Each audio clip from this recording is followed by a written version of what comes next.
Good morning. It's first part of July on a nice warm Florida morning. We're here in St. Petersburg on the dock at the beautiful Harbridge Marina.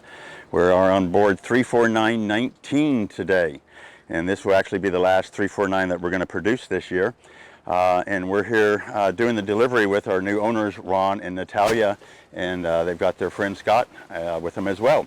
So a little bit things about number 19. Obviously 19 does have a hard dodger. TJ will show you that. We've got Iverson canvas.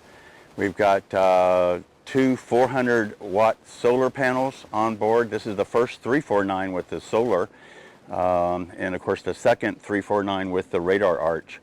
We were able to just now this morning load up Ron and Natalia's dinghy on the davits on the arch. So this is actually the first time we've loaded a dinghy on a 349 arch.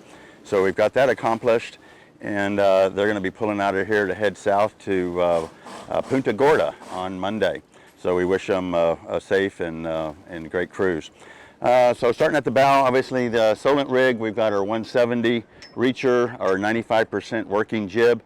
This is a Hoyt boom. Ron requested the Hoyt boom. This is probably the last boat we'll ever build with a Hoyt boom. Instead now, as you know, on 18 we're doing the self-tacking jib track.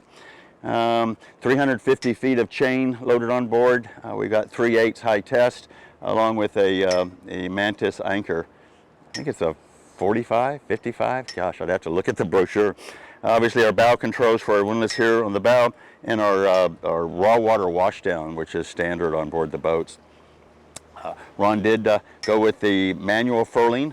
We've got the Seldine Furlex manual furler systems for the reacher in the jib. Furling main, we did the winches and the halyards with halyard stoppers here on the mast versus the Antol system that we do standard. So that was obviously a request of Ron's, and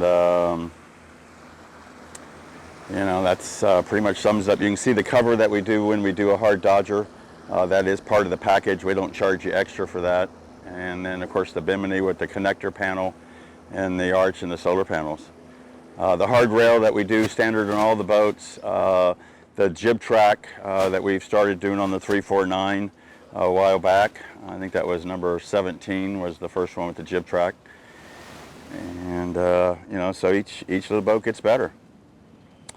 Solid vang on the boom vang, and you know, Ron did do electric primaries in the cockpit, which you know, pretty much everybody's doing now. Go ahead. So we're in the cockpit now on 34919. We wanted to show you just a couple of things. We did the drink holder on this boat. We make these as an option with the starboard base or the teak base, and Ron and Natalia elected for the starboard. I know a lot of people have been waiting to see that. Obviously, we did the jet thruster. We have an autopilot. We've got David Cox here. David is joining us in the product delivery and warranty division, and he's actually installing this for them today as part of the getting the boat ready to go. Obviously, you know, stern rail seats, cushions, the electric primaries like we mentioned, and David's stuff strewn about the cockpit. So anyway, God bless everybody, and y'all have a great day.